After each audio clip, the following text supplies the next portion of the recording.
morning students. Today we are going to learn lesson number 10, the expansion of the Maratha power.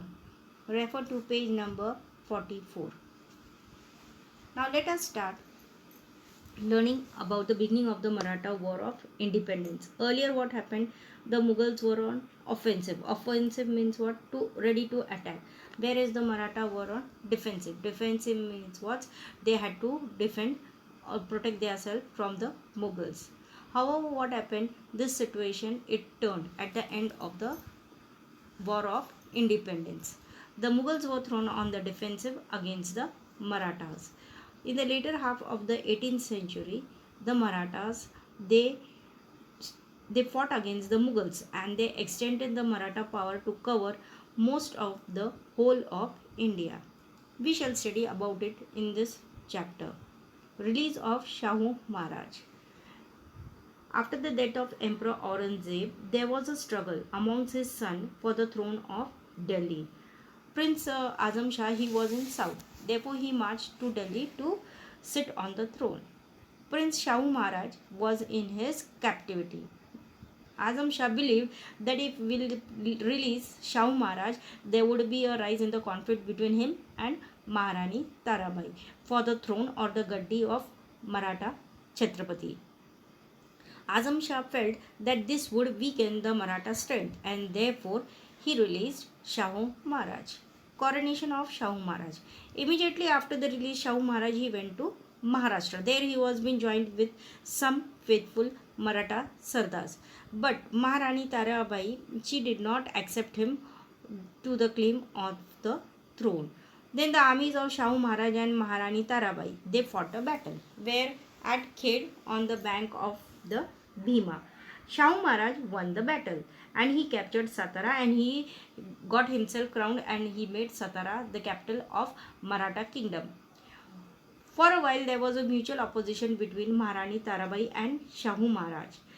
Therefore, Maharani Tarabai, she made her minor son Shivaji II as the Chhatrapati at Panhala in 1710 CE. Therefore, this gave rise to an independent Maratha kingdom at Kolhapur.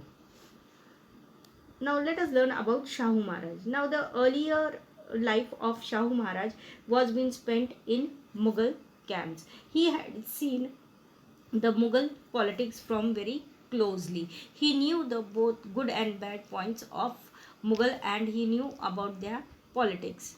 He knew the strength and weakness of the Mughal empire very well and he was familiar with the influential people in the Mughal court. So these factors helped him later in Maratha politics. Now Aurangzeb's successor had given up the policy of destroying the Maratha power. Therefore the Maratha soldiers, what they adopted a new policy. What they thought, instead of fighting with the Mughal power, let us protect them and expand our own kingdom. Therefore they believed that restoring an old temple is as good as building a new one. But at that time the Mughal powers, they were faced from the threat from Irani and Afghani invaders from the northwest and also the local Pathans, then Rajput, Jat and Rohilla's rulers. Now there was an internal competition and tussle, a fight in the court which had weakened the Mughal power. There was no strong leader there. Therefore the Delhi court needed help of the Marathas. Now let us learn about Balaji Vishwanath. Shahu Maharaj, when he was being released by the Mughals, he made Balaji Vishwanath as a Peshwa. Balaji, he hailed from Srivardhan in Konkan. He was very competent, brave and experienced Sardar. Now he convinced many Sardars that Shahu Maharaj was the real heir of the Maratha empire. Therefore we must join hands with him. Now Kanoji Angre was the chief of Maratha Navy and he supported Maharani Tarabai and he attacked many of the territories of Shahu Maharaj. Now this was a very difficult situation because the Marathas were fighting among themselves. Therefore, under these circumstances, Shahu Maharaj, he sent Balaji to fight against Kanoji Angre. Balaji, he used his brain and he avoided the war and he won Kanoji over Shahu Maharaj's side. Now let us learn about Chotai and Sir Deshmukhi rights. Now, after strengthening the position of Shahu Maharaj in Maharashtra, Balaji he turned his attention to the politics in the north. In the north, who we had the Mughals. Now, the Delhi court, after the death of Emperor Aurangzeb, there was a very difficult situation over there. The Sayyid brothers Abdullah Hassan and Hussein Ali, they had become very influential. Influential means they had a lot of power. Therefore, with the help in 1719 CE, Balaji obtained from the Mughal emperor the grants or the sanats to collect Chothai and Sar Deshmukhi from the Mughal territories in the Deccan. Right now, these sanats gave Maratha the rights to collect 1/4 part, that is Chothai, and 1/10 part Sar Deshmukhi of the revenue or the money from the Mughal territories in the Deccan. Now let us learn about Bajirao I. Now after the death of Balaji Vishwanath, Shahu Maharaj appointed Balaji son, that is Bajirao I, the Peshwa in 1720 CE. Now Balaji was also brave like his father. He expanded the Maratha kingdom during his term of 20 years. Now let us learn about Nizam's defeat at Palkhin. Now at that time, Mughal Emperor Farooq Segar, he appointed Nizam ul Mulk, the Subedar of the Deccan. Now in 1713 CE, Nizam he tried to establish a separate state at Hyderabad. The emperor had given the Marathas the rights to recover Chotai and Sar Deshmukhi from the Mughal areas. Now Nizam he was against it. Therefore what he did, he captured some of the parts of the Pune Pargana.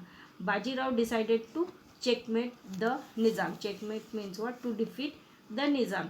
Therefore he defeated the Nizam at Palkhed near Aurangabad. Due to this defeat, the Nizam accepted the Marathas' right to collect Chotai and Sar Deshmukhi.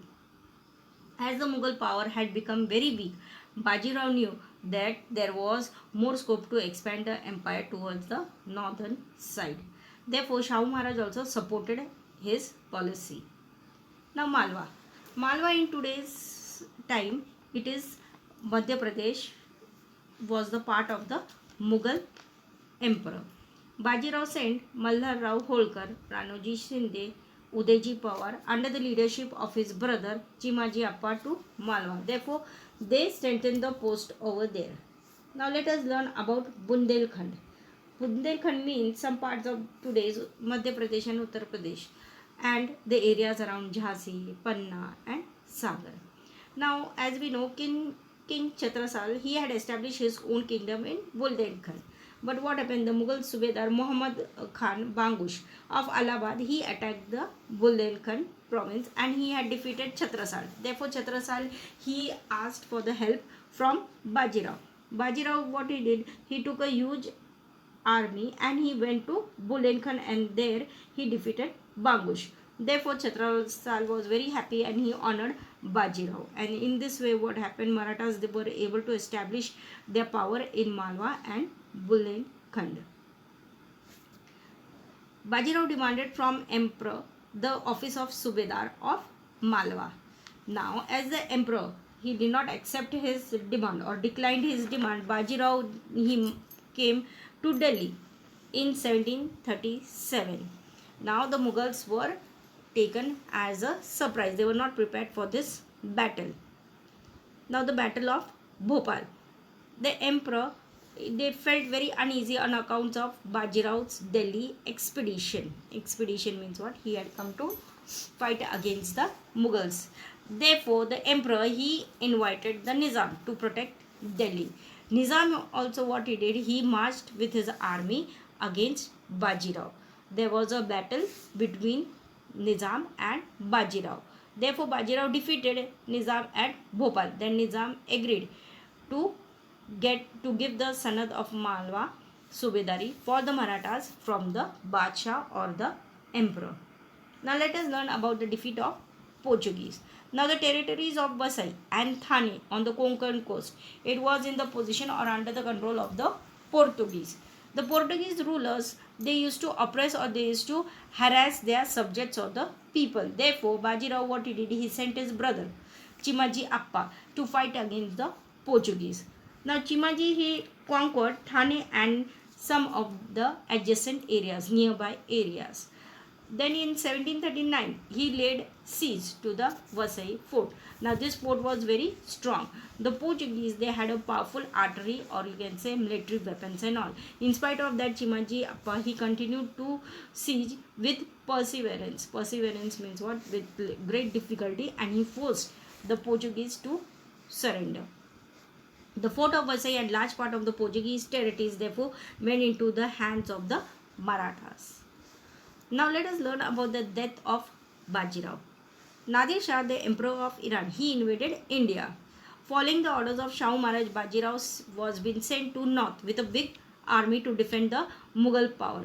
But by the time he reached Burhanpur, Nadir Shah he returned to Iran with lot of wealth which was being looted from Delhi.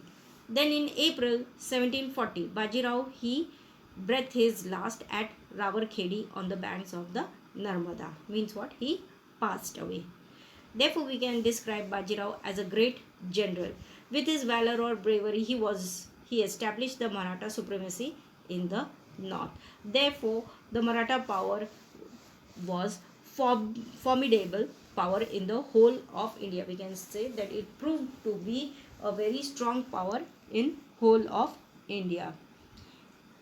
During his time, the Shindes, Holkar, Pawar and Gaikwad families, they also attained lot of prominence. Prominence means what? They were famous and they helped the Marathas with their bravery.